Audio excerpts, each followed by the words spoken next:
Kita ke informasi lain, pemirsa Kejaksaan Agung telah menerima informasi terbitnya Red Notice buron kasus dugaan korupsi tata kelola minyak mentah Muhammad Riza Khalid. Kejaksaan Agung memastikan akan menyiapkan langkah tindak lanjut atas penerbitan Red Notice tersebut.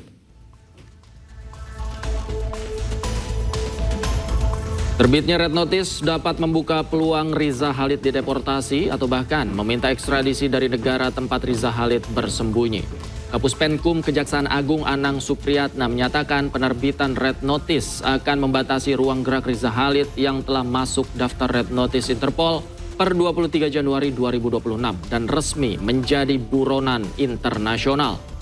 Terlebih, Red Notice itu telah disebar ke 196 negara anggota Interpol dan telah menjalin komunikasi dengan negara-negara tersebut. Terbitan Red Notice ini kan, maka ini kan Red Notice akan terbit ke seluruh negara-negara yang masuk dalam keanggotaan Interpol. Tentunya dalam ini kita tidak tahu pasti di keberadaan bersangkutan berada di mana. Yang jelas kita tinggal menunggu itikat baik dari negara-negara yang diduga keberadaan MRC di negara tersebut.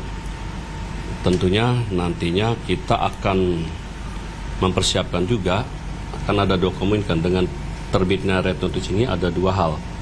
Baik itu nanti dengan sistem deportasi, karena kita sendiri sudah mencabut kan. Yang kedua bisa juga nantinya dengan sistem kita siapkan ekstradisi. Presiden Prabowo Subianto menggunakan 2 pesawat saat bepergian ke luar negeri. Faktanya Prabowo hanya menggunakan 1 pesawat kepresidenan.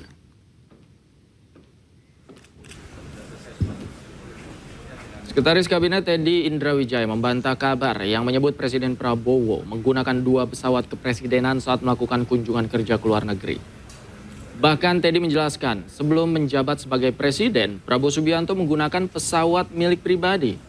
Sementara di awal menjabat sebagai presiden, Prabowo menggunakan pesawat Boeing 737 milik TNI Angkatan Udara.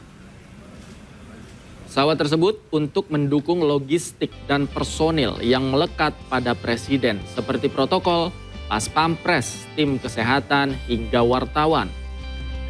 Dan apa yang dilakukan selama ini telah sesuai dengan aturan dan undang-undang yang berlaku. Tadi ada yang nanya juga, jadi ada yang menyampaikan dan menanyakan bahwa Pak Presiden kalau ke luar negeri itu sekarang menggunakan 2 pesawat kenegaraan. Oke, saya jawab nggak ada itu, ya, itu tidak benar. Pak Presiden sejak sebelum menjabat sebagai presiden pun selalu menggunakan pesawat perusahaan milik pribadi beliau. Oke? Dan saat ini sebagai presiden, bila keluar negeri, di awal-awal beliau menggunakan pesawat perusahaan pribadi beliau plus 1 pesawat TNI AU Boeing 737. Itu pun bukan pesawat kepresidenan. Untuk apa? Karena sesuai undang-undang, sesuai aturan harus ada pas pampres, harus ada protokol, ada tim dokter, ada tim Kemlu, ada wartawan sebagainya. Oke? Jadi saya mau sampaikan tidak benar bahwa Bapak Presiden menggunakan 2 pesawat kenegaraan. Israel menyerang infrastruktur militer Hizbullah di Lebanon Selatan. Sebuah bangunan hancur diserang pesawat tempur Israel.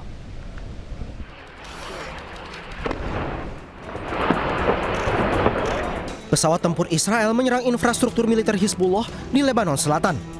Sebuah bangunan dihantam oleh 2 rudal diikuti oleh tim penyelamat dan warga yang memeriksa kerusakan di lokasi kejadian.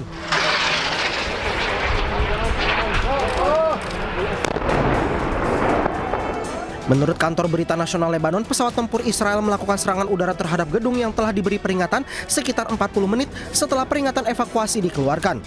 Sebelumnya, juru bicara militer Israel mengeluarkan peringatan mendesak yang ditujukan kepada penduduk desa Farthetnit dan Ain Kana.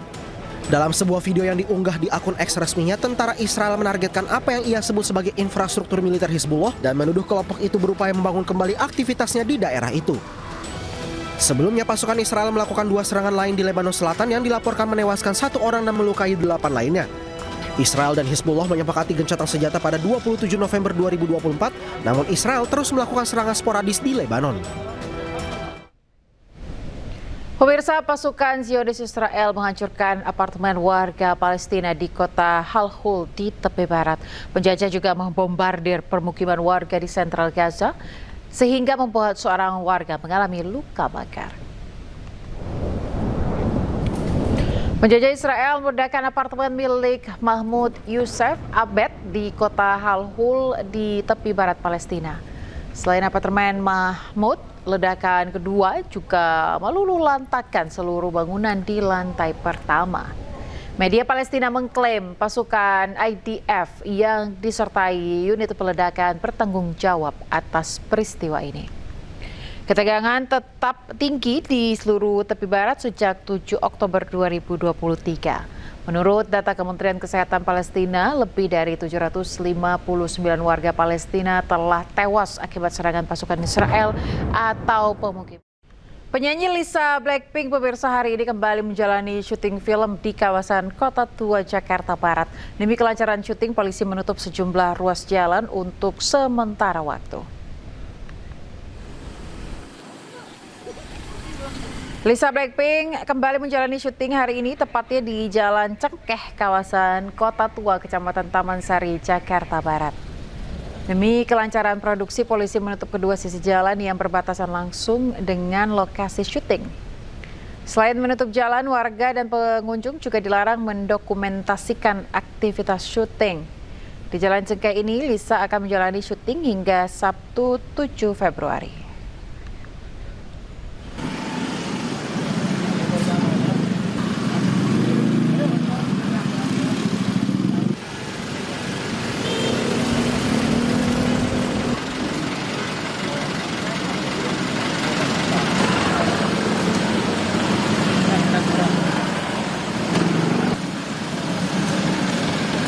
Macet total.